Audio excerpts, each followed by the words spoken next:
Сьогодні я розповім вам про маленький нюанс і поговоримо ми про робочий pH консервантів.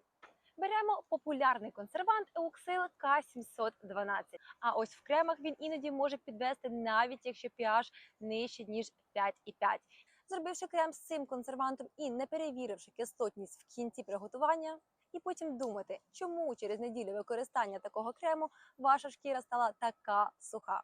Повірте, що косметика без консерванту з усім різноманіттям бактерій та грибів.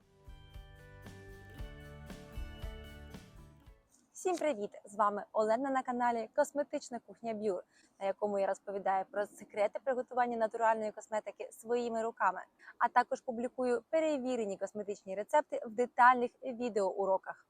Вже підписуйтесь на канал, щоб не пропустити цікаві факти, а також не забудьте написати мені пару приємних слів. Просто так, щоб я посміхнулась, коли буду читати ваші коментарі. Сьогодні я розповім вам про маленький нюанс, який дуже часто кремовари-початківці не беруть до уваги і в результаті викидають тільки що зроблений крем. І поговоримо ми про робочий pH консервантів. І що це означає, давайте одразу розглядати на практичному прикладі. Беремо популярний консервант Euxil K712. Це чудовий консервант за невисокою ціною, який є водним розчином содіум-бензоат та потасіум-сорбат, і виготовляється він з натуральної сировини. І такі чудові характеристики багато кого підштовхують купити цей консервант, але мало хто звертає увагу на те, що робочий pH даного консерванту лежить в межах від 2,5 до 5,5.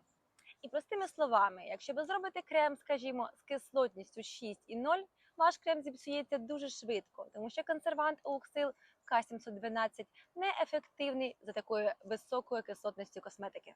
Як правильно вибрати консервант для того чи іншого косметичного засобу, а також на який термін консервант може законсервувати вашу косметику, читайте в спеціальній статті блога Б'юр.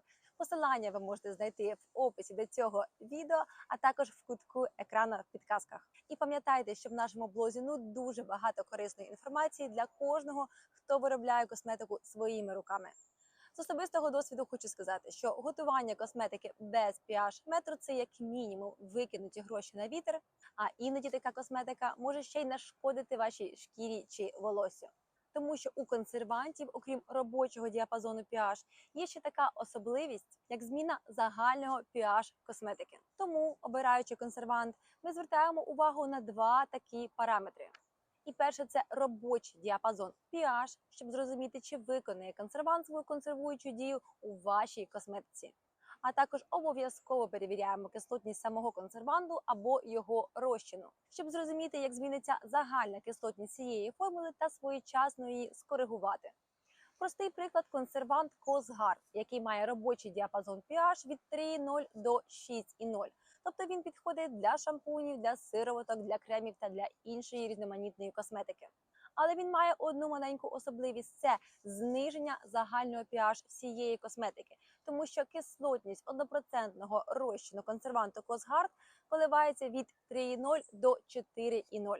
І цей аспект обов'язково потрібно враховувати при розробці формули. Зробивши крем з цим консервантом і не перевіривши кислотність в кінці приготування, ви легко можете отримати крем з кислотністю, скажімо, 4,5, і потім думати, чому через неділю використання такого крему ваша шкіра стала така суха.